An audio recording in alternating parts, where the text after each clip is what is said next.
Welcome to the Deep Dive, where we unearth the surprising stories hidden in plain sight. Here's a thought to kick us off. Chicago's sprawling L train system, this vital artery weaving through the city. Well, it has one particular stop that sees remarkably few passengers. It's a place so quiet, it almost feels like a secret kept between its handful of regulars and the city itself.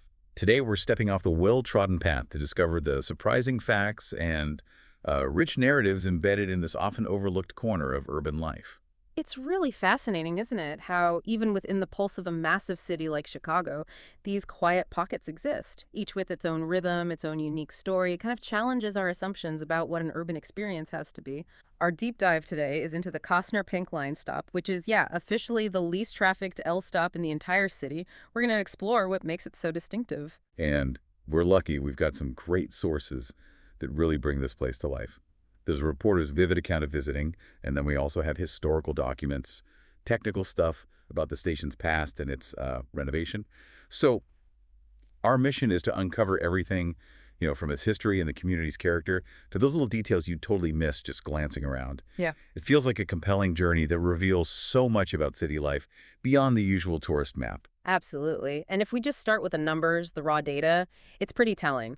Kostner averages only 119 daily boardings. Just 119. Wow. Yeah. And to really get that, you got to compare it to the busiest stop, right? That's 95th Dan Ryan on the Red Line. That one sees an average of 2,739 passengers every single day. Okay, that difference is huge. It really sets the stage for Costner's, unique status. It really does. And that huge difference isn't just a statistic, It shapes the whole experience there. So what does that actually mean for the people using it day to day? Or even just for how the stop fits into the bigger CTA system? Well, it creates this almost intimate kind of vibe. The magazine article really captured this well. It mentions the CTA attendant seemed almost amused when the reporter asked about the low numbers. Right. She confirmed ridership is pretty sporadic, said there are regulars in the morning, but mostly it's just quiet. And what's really insightful, I think, is her comment that all the action is at the next stop, Cicero, for groceries, plazas, things like that. Ah, okay. So that highlights how Costner is more of a local connector, Right. mainly for people living right there. Exactly. It's not really a destination or a big transfer hub. It's more about serving the immediate neighborhood. It kind of hints at the self-contained nature of that specific community. So it's not just a quiet stop. It's like a window into a very specific kind of neighborhood, which Yeah. makes you wonder, right, what kind of community actually lives around such an unassuming transit spot? Well, officially, the area is known as North Lawndale. It's got a pretty significant history in Chicago. But what's really distinct and shows that strong local identity is that residents, they call it K-Town. K-Town. Yeah, K-Town. And it's not just a random nickname. It's because all the main north-south streets right there begin with K. You've got Costner itself, then Kildare, Keeler, Karlov, Kenneth. You get the idea. Huh. That's actually pretty cool. It gives the place a real identity. Totally. That unique naming, it really fosters a sense of place, Yeah. that belonging you often find in these tight-knit city neighborhoods. K-Town, it really does capture that feeling. So how does that strong community bond, the one reflected in the name, actually show up in, daily life? Did the reporter see examples? Oh, yeah. It comes through in the personal stories. Yeah. The reporter describes meeting this guy, Tony, on 21st Street.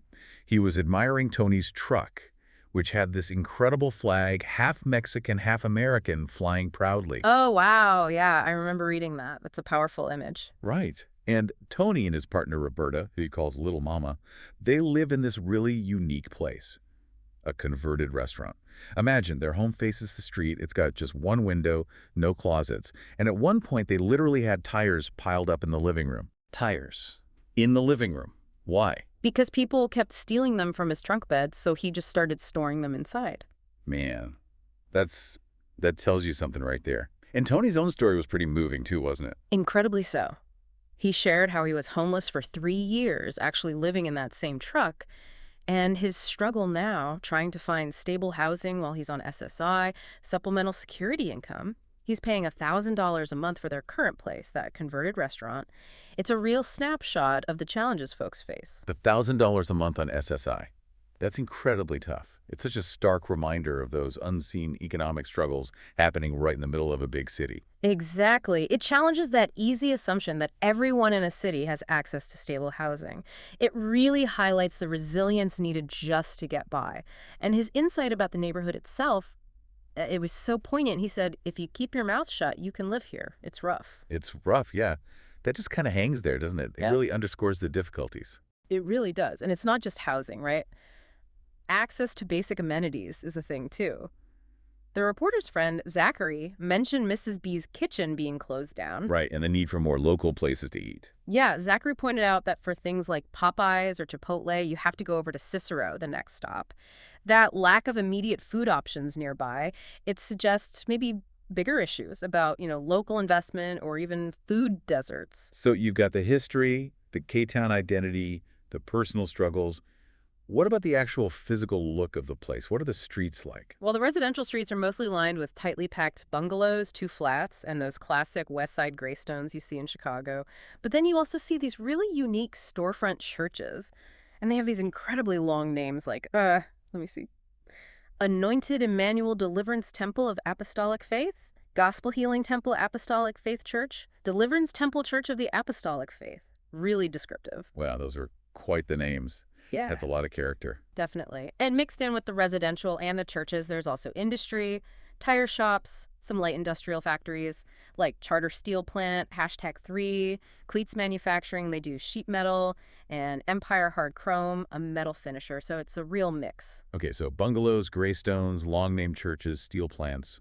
Quite a combination. It is. And then, almost unexpectedly, there's this charming little thing called the Unity Park Story Trail. It has pages from the children's book Polar Bear, What Do You Hear?, set up on these little child height stands along a path. That's lovely. A nice little touch amidst everything else. Yeah, it really is. But, going back to that lack of food options Zachary mentioned, the reporter's search for lunch actually led to a really interesting discovery, a place called Up in the Kitchen. Up in the kitchen. Okay. Sounds intriguing. Was it easy to find? Not at all. From the outside, it apparently didn't even look like a restaurant. It was right next to a sign for Up in Chanel's, which looked more like a corner store. And the inside kind of kept that unassuming vibe going. Sparse shelves, but stocked with everything from, like, chips and diapers to pancake mix, motor oil, Chef Boyardee. Motor oil and Chef Boyardee. Okay, that is a country store vibe. Totally. And there was a big screen playing a Lil Durk video. The guy running it, Reginald Sanders, he also runs a screen printing business next door called Uppity Enterprises. So he's juggling a couple of businesses there. What kind of food did Up in the Kitchen actually offer? Classic Chicago stuff mostly. Hamburgers, pizza puffs, pizza, Italian beef. But what really stood out, I think, was his Sunday after church buffet for $15. Oh, yeah. What was on the buffet? Get this: chicken, pork chops, catfish, sweet potatoes, macaroni and cheese, cornbread. Like a proper soul food feast, a real community meal. That sounds amazing. And for $15. Right. And Sanders is actually trying to qualify his place to accept Lee M.K. cards, food stamps. He explained that a lot of folks in the neighborhood don't have much cash, and they often spend what little they have on hot, ready-to-eat food. So he's really providing something essential there, not just selling sandwiches. It's like a community service, too. Exactly. It blurs that line between just being a business and being like a vital community hub. The reporter got an Italian beef meal, dipped, of course, with hot peppers, fries, and an RC Cola, all for $7. $7. That's a classic Chicago deal right there. And Sanders himself called it a country store. He did. He fully embraced it. He said, and this quote really stuck with me, "I like my little scene. I like that it's nice and low-key, out of the way." Nice and low-key, out of the way. That says a lot about finding value in these quieter spots. It really does. And actually, Sanders was the one who suggested the reporter check out BBF. He called it a boxing gym, but it turned out to be something quite different. Oh. So what is BBF actually? Because the description sounds pretty significant. It is significant. BBF stands for BBF Family Services. It was originally founded as the Better Boys Foundation by a guy named Joseph Kelman. He was a wealthy auto glass manufacturer back when North Lawndale had a large Jewish population, so it has deep roots in community philanthropy. Okay, so a long history of community support. What does it look like today? Today, it's in this modern brick and glass building. Honestly, you might mistake it for a library or maybe even a police station. But inside, they offer crucial services. tutoring, paid apprenticeships, parenting classes, re-entry programs for people coming out of prison, health screenings, really important stuff. Wow, that's a major resource for the neighborhood. Absolutely. But here's where it gets really interesting, especially from an outside perspective. BBF is now home to what the article calls K-Town's newest tourist attraction, and it's genuinely world-class. Okay, now I'm intrigued. What is it? It's this incredible frieze, a long sculpted or painted band by the artist Kerry James Marshall. Kerry James Marshall. Yeah. A MacArthur Genius Grant winner. That Kerry James Marshall. That's the one. An internationally renowned artist. His work is right there, encircling the courtyard of the BBF building. It was completed in September 2021. It's pretty extraordinary to find a piece by an artist of his stature in a community that's often, overlooked by the mainstream art world or tourism. That's incredible. What's the frieze like? It's made up of photographs from Chicago's famous Bud Billiken Parade, but they're interspersed with found images from all sorts of disciplines: astronomy, architecture, engineering, biology, chemistry, medicine. It was designed specifically for BBF, fitting perfectly with the building's glass and layout. And it carries this really powerful message about Black culture, about pushing the culture of Black people, as Marshall put it. Wow. So it's not just art. It's deeply connected to the community and its aspirations. That's amazing. Can people just go see it? Yeah, the public is welcome Monday through Friday, generally between 10 a.m. and 2 p.m. Groups over 6 should probably call ahead, though. And here's a practical tip if you're planning a visit. The Pulaski L stop on the Pink Line is actually a bit closer to BBF than Kostner is. Good tip. Okay, so we have this rich community life, hidden gems like Up in the Kitchen, world-class art. But let's circle back to the L stop itself. Kostner. It wasn't always called Kostner, right? It has its own history. That's right. It started way back on May 22, 1907. But it wasn't Kostner then. It was Kildare Station, part of the old Douglas Park branch of the Metropolitan West Side Elevated Railroad. 1907. So over a century of history right there. What was the original Kildare station like? It was pretty modest, apparently. A small wood frame building with a peaked roof, classic old elevated station house. But that original building didn't last. There was an accident in November 1973 that led to its demolition. After that, they just had an agent's booth up on the platform itself. Okay, so it changed quite a bit even before the big recent overhaul. Oh, yeah. The really massive transformation came with the Douglas Rehabilitation Project, which ran from about 1998 to 2003. That was a huge undertaking. The design contract alone was $2.1 million.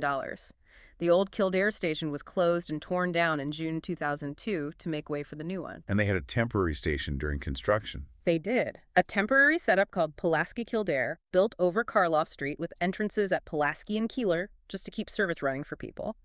And then, the big day, July 17th, 2003. That's when the new Kostner station officially opened. Mayor Richard M. Daley was there, other officials. It was a proper ribbon-cutting event. Quite the investment for a stop that, as we know, doesn't see a ton of riders. Yeah. What makes the new Kostner station modern? What features does it have? Well, the design is quite distinct. It has this all-glass elevation on the south side, which lets in a lot of natural light. Inside, it uses clean, white glazed tiles. The station house itself is pretty narrow, tucked between the tracks. It houses the fare controls, and importantly, there's an ADA-compliant ramp leading up from the Kostner entrance. Accessibility is key. Good. And they kept an entrance at Kildare, too. They did. An auxiliary entrance just for fare cards right at Kildare Avenue where the original station house used to be. It's a nice little nod to the history, keeping that connection. That is a nice touch. What about the platform where you actually wait for the train? That got a major upgrade, too. It's much wider now, 16 feet across, so plenty of space. And there's a long canopy covering about 10 cars worth of platform length. It has peaked roofs at the ends, but is uncovered in the middle section.